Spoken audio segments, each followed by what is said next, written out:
এই মুহূৰ্তত এটা বিগ ব্ৰেকিং নিউজ হয় পুনৰ জিলেলে জিলেলে গীতটো সন্দৰ্ভত মুখা খোল খাইছে হয় প্ৰকৃততে জিলেলে গীতটো কাৰ আছিল সীমান্ত শেখৰ ৰাজীৱ হদিয়া নে কণ্ঠশিল্পী দেৱজিৎ বৰা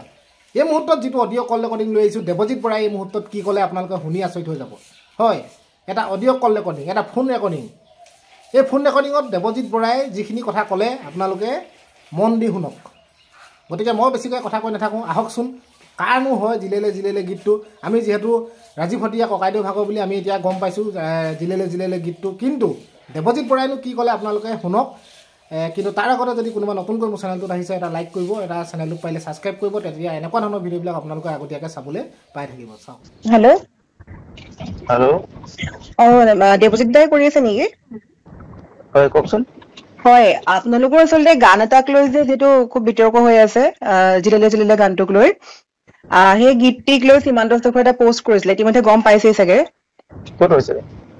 ফেচবুকত যেটো পোষ্ট কৰিছিলে 2024 চনৰ 1 আগষ্ট তাৰিখে আচ্ছা আৰু সেই পোষ্টতে ৰাজীৱ হদিয়া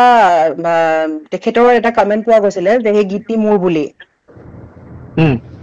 তাৰ পিছতে সেই গানটোতে খুব বিতৰ্কত সোমাই পৰিছে আৰু এতিয়া সকলোৱে কৈ আছে কি গানটো দেৱজিৎ বৰাৰ হয় কোনোবাই কৈ আছে গানটো ৰাজীৱ হদিয়াৰ হয় আৰু বহু লোকে বহুত মানে সংবাদ মাধ্যমেই হওক বা সামাজিক মাধ্যমেই হওক বহুতত এই কথাটো এনেকে লিখা হৈছে বা এনেকে ব্যক্ত কৰিছে যে ভন্টি লৈ আহিছো কেমেৰা আৰু জিলেলে গানটো আসলে একেলগ কৰিছে গানটো একেই নে বেলেগ বেলেগ হয় মানে কোনটো জিলেলে আৰু কি ভন্টি লৈ আহিছো কেমেৰা ভন্টি নহয় মাজনী সৰি মাজনী লৈ আহিছো কেমেৰা সেই গানটো এইবিলাক কোনে নিউজ কৰে মই বুজি নাপাওঁ আচলতে দুইটা বেলেগ বেলেগ গান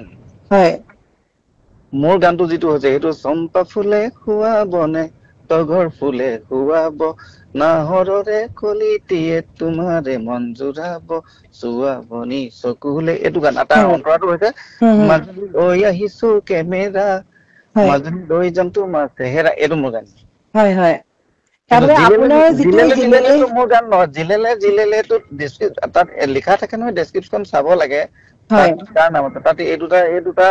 কালেকশন কৰি আনিছিলে মেবি তাত কৰবা কি হৈছে নাজানো কিন্তু তাত এলবাৰ্ট গগৈ আৰু সঞ্জয় মাধি লিখা আছে তাতে হয় হয় গতিকে জিলেলে গানটোৰ লগত মোৰ কোনো সম্পৰ্ক নাই হয় এটা মানে মোৰ নামটো কি ওলাইছে তাতে হয় বহুত আপোনাৰ সামাজিক মাধ্যম বা বিভিন্ন পেজত দেখা পাইছো বিভিন্ন চেনেলত দেখা পাইছো আপোনাৰ ওপৰত নিউজ বুজোৱা হৈছে যে জিলেলে গানটোৰ প্ৰকৃত মালিক কোন এদৰে বিভিন্ন জনে নিউজ কৰিছে যে সীমান্ত শেখৰ নে দেৱজিৎ বৰা নে ৰাজীৱ হদিয়া তাত বহু লোকে কমেন্ট কৰিছে যে দেৱজিৎ বৰাৰ পৰা গানটো চুৰ কৰা হৈছে তাতে আকৌ বহুতে কমেন্ট কৰিছে যে নহয় ৰাজীৱ হদিয়াৰ পৰা চুৰ কৰা হৈছে তাৰ পাছতে আকৌ বহুতে কৈছে যে এই গানটো দেৱজিৎ বৰাই মোৰ বুলি কৈছিলে আকৌ বহুতে কৈছে নিউজটো ভুলকে কৈছে আচলতে মাজনী লৈ আহিছো কেমেৰা সেইটো এটা বেলেগ গান আৰু জিলেলে সেইটো দুইটা বেলেগ গান মানে আপোনাৰ মাজনী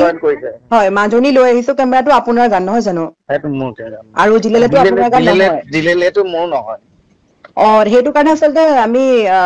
সেইকাৰণে ফোন কৰা হ'ল আপোনাৰ কলটো ৰেকৰ্ড কৰা হৈছে এই কাৰণে ৰেকৰ্ড কৰা হৈছে যাতে দৰ্শকসকলৰ মাজতো মানে এইটো বস্তু ক্লিয়াৰ হৈ যায় যে বস্তুটো কি হৈ আছে কাৰণ বিভিন্ন সময়ত বিতৰ্ক এইটো বস্তু দেখা পাইছে চাগে আপুনিও গম পাইছে আপোনাৰ মোবাইল ফোনটো খোলা মাত্ৰকে এই কথাটোৱে বিতৰ্ক লাভ কৰি আছে যে গানটোৰ মালিক কোন সীমান্ত শেখৰ নে দেৱজিৎ বৰা নে ৰাজীৱ হদিয়া নাই জিলেলে লগত মোৰ সম্পৰ্ক নাই কিন্তু মাজনী লৈ আহিছো কেমেৰা এইটো মোৰ গান হয় হয় আৰু আপুনি এইটো দুইটা কিন্তু বেলেগ বেলেগ গান জিলেলেটো বেলেগ গান আৰু মাজনী লৈ আহিছো কেমেৰা হেতু বেলেগ গান হয় হয় গতিকে এইটো এনে মোৰ নামটো এনে কৈ লাভ নাই জিলেলৰ লগত একো সম্পৰ্ক নাই আৰু আচল ডাঙৰ কথাটো হৈছে কি আমাৰ ভাই এজন ঢুকাইছে মই আশা কৰিছো এই ভাইজনক লৈ মৰা তেখেতৰ আত্মা এতিয়ালৈকে শান্তি পাব মানে তেখেতৰ পৰিয়াল এতিয়ালৈকে হুকতে আছে তেওঁক লৈ এই ব্যৱসায় কৰাটো চিষ্টেমটো বন্ধ হলে আমি ভাল পাম হয় হয় ব্যৱসায় বিলাক বন্ধ হ'ব লাগে মানুহজনক শান্তি দিব লাগে সেইটো কথা হয় হয় আৰু এটা কথা লাষ্ট আপোনাৰ এটা প্ৰশ্ন সুধিব বিচাৰিম যেহেতু আপুনি স্পষ্টীকৰণ দিছে যে আপোনাৰ গান নহয় সেইটো আৰু যেহেতু সীমান্ত শেখৰ ডাঙৰীয়াক ইতিমধ্যে দেখা গৈছে তেওঁকো যথেষ্ট বিতৰ্কৰ মাজত তেওঁ সোমাই পৰিছে এই ক্ষেত্ৰত আপুনি এগৰাকী যথেষ্ট জনপ্ৰিয়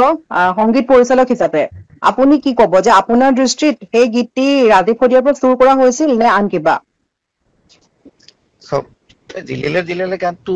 তাত এলবাৰ্ট গগৈ আৰু সঞ্জয় মেধি নাম দি আছে আমি যাৰ নাম দি আছে তেনেকে হয়তো ক'ৰবাৰ পৰা কালেকশ্যনো কৰিব পাৰে তেনেকুৱা হ'ব পাৰে কিন্তু